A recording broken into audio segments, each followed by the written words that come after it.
The end of the 2022 season brings an end to a number of careers in Formula One as, after the shake-up of regulations to start the season, the shake-up of drivers on the grid closes it out.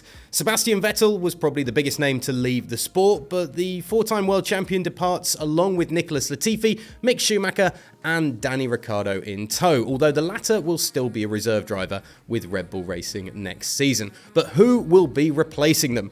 Here are the new or old faces coming to F1 in 2023.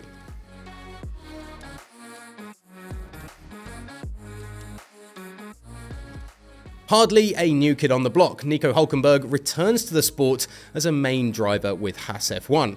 35 years old, he's hardly a spring chicken, having made his Formula One debut with Williams back in 2010 before racing with Force India, Sauber, Force India again, and then Renault alongside Danny Ricciardo before being sidelined in 2022 after the emergence of Esteban Ocon, who took his seat.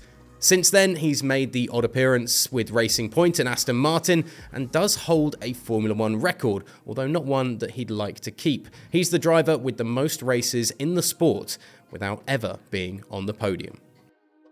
Nick de Vries has been known to the Dutch contingent of motorsport fans for a long time, but he's getting his first drive as a full-time driver in F1 this season. A 7th place finish and a mid-season switch of teams in his debut F2 season in 2017 helped him to make a splash in the upper levels of motorsport, along with a debut win in Monaco. In 2018, he finished third in F2 before taking the title in the category the following season after replacing George Russell at ART Grand Prix. But unlike Russell, he wouldn't get the chance to make the leap to Formula One with no available spaces on the grid. So, from 2020, the Dutch driver moved to Formula E alongside Stoffel Vandoorne at Mercedes. His success in the electronic class bore fruit immediately, taking the 2021 championship along with test drives for Mercedes in F1 in Abu Dhabi in both 2020 and 2021. Last season, he became the reserve driver for Mercedes, Aston Martin and Williams, along with driving in Formula E. And with free practice appearances during the season, de Vries finally took his spot on the F1 grid, taking the place of unwell Alex Albon for his Formula One debut at Monza last season, finishing in the points in 9th place in the process. Next season, he'll replace Pierre Gasly at AlphaTauri for his first full season in the sport. One of the great young talents in motorsport, Oscar Piastri, has already caused quite a stir in F1 without ever lining up on the grid. The Alpine training program driver was announced to be the replacement for Fernando Alonso this summer by the French constructor, after Alonso announced he was off to Aston Martin. But the Australian driver was quick to deny the Alpine announcement, with his contract with Alpine coming to an end the day earlier.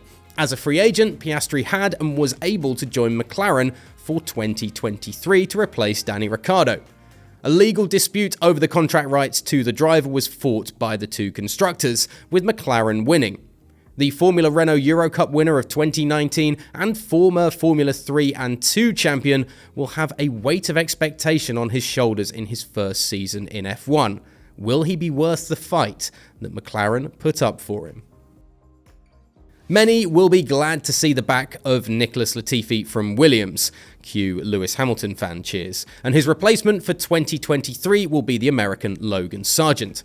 Sargeant was announced by Williams to be their next driver for the upcoming season, but questions still remained around his super license and whether he had enough points on it to be able to race for his new team. However, a 5th place finish in his final F2 race in Abu Dhabi last season ensured a 4th place finish in the Drivers' Championship and thus enough super license points to be allowed to race next year. Sargeant's backstory is like many. A Formula 3 driver since 2019, Sargeant has spent his time with both Carlin and Prema racing outfits before looking to move to F2.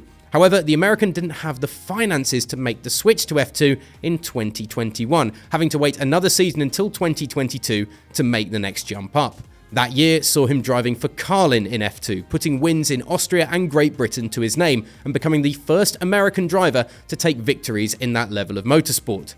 With F1 looking to continue to break into the American market more and more, they now have an American driver on the grid to help push the sport, the first since 2015. Remember GPFans.com and GPFans Global for all of your latest news and views in the world of Formula One.